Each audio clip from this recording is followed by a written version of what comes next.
In the Middle East, where the Israeli military says its fighter jets are still conducting strikes against Iranian military and nuclear facilities. The IDF says Iran launched about 100 drones toward Israeli territory. This comes after Israel launched a wave of attacks across Iran this morning, targeting military and nuclear strikes near Tehran. Israeli Prime Minister Benjamin Netanyahu says the operation will continue for as long as needed to eliminate the Iranian threats. Iran's Supreme Leader Ayatollah Ali Khamenei says the attacks reveal Israel's vile nature and Israel will receive a harsh punishment. Iran confirmed the Revolutionary Guard Chief, General Hossein Salami, has been killed. Iranian state TV also said the Armed Forces Chief of Staff, Mohammad Bagheri, was also killed.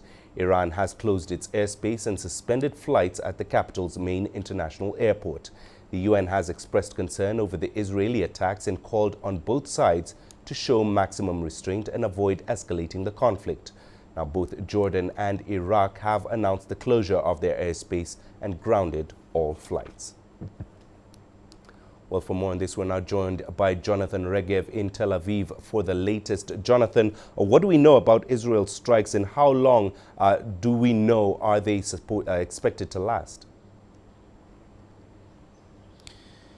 The strikes, Mahia, began at roughly 3 a.m. local time, which is 10 hours ago, and are still continuing. This is an operation that is happening in waves. The first wave targeted the leadership of the Iranian army, the chief of staff, the head of the Iranian Revolutionary Guards, and other top echelon officers in the Iranian military forces. Then came the second wave, which targeted Iranian scientists and the top scientists involved in the nuclear program. Then came the third wave, which targeted various nuclear sites, such as the one in Natanz, for example, which is one of the biggest nuclear facilities in Iran. And according to the head of the International Atomic Energy Agency, that facility has been practically destroyed. Ever since, the attacks are continuing. There were other waves which targeted ballistic missiles, which were stored in western Iran, as close as Iran, the Iranian mainland, to Israel. And those ballistic missiles were hit on the ground before Iran even had the chance to fire them. And now there are more and more waves ongoing.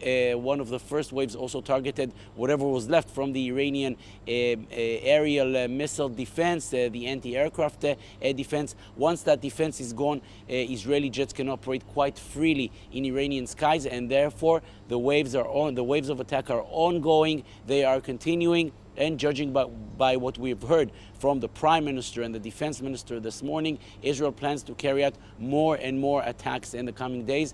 And the hope, I think, not destroying entirely the Iranian nuclear program. I'm not sure Israel has the capability to do that, but to inflict serious damage and take the Iranian nuclear program many years backwards. Right. And Jonathan, what more can you tell us about this situation on the ground with regards to Iran's launching of drones there?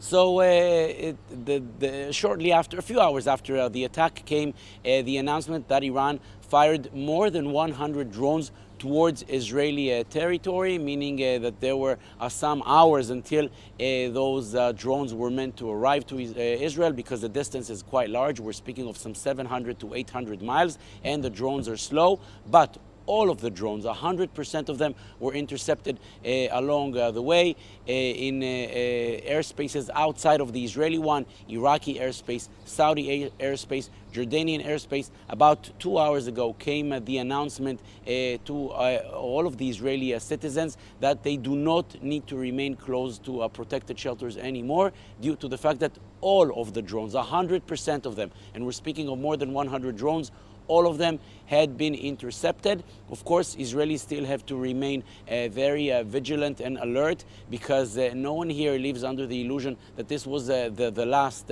retaliation from Iran. There will be more, using drones, using ballistic missiles. Even after the very serious hit that it took, Iran still has capabilities, and therefore Israelis are still being told to remain alert and listen to the instructions coming from the Home Front Command.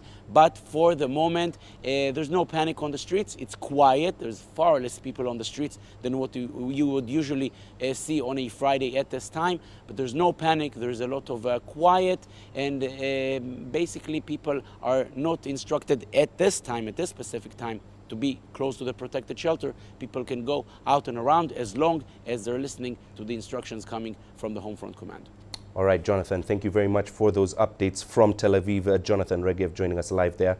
Let's get more this hour. Asan Cavani now speaks to us from Tehran. Asan, what's been the reaction in Tehran regarding the Israeli strikes, and what's the latest on Iran's launching of drones towards Israel? Well, in fact, in Tehran, we have a lot of developments. The latest development is that the supreme leader of Iran, Ayatollah Ali Khamenei, who is also the commander-in-chief, has appointed the army chief as the new chief of staff of Iranian armed forces. All the Iranian officials, from the supreme leader to other military officials as well as politicians, are talking about a harsh reaction and a punitive response from Iran. So far, from the state sources and official sources, so far we have no information about the details of the drone attack from the Iranian side. What we have seen are all on unofficial websites or news agencies that Iran has launched a number of tens of, in fact, or dozens of drones into Israel so far. The airspace in Iran across the country has been closed since the morning when the attack in fact happened. And in the center of Iran, Natanz Enrichment Center has been hit by Israeli airstrike.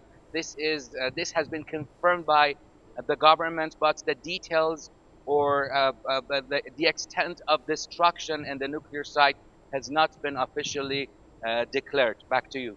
Right, and Asan, you are on the ground there in Tehran. What more can you tell us about the impact of the strikes there in Iran? Well, naturally, people in the capital, Tehran in particular, are worried. The government has issued numerous announcements encouraging people not to be worried at all.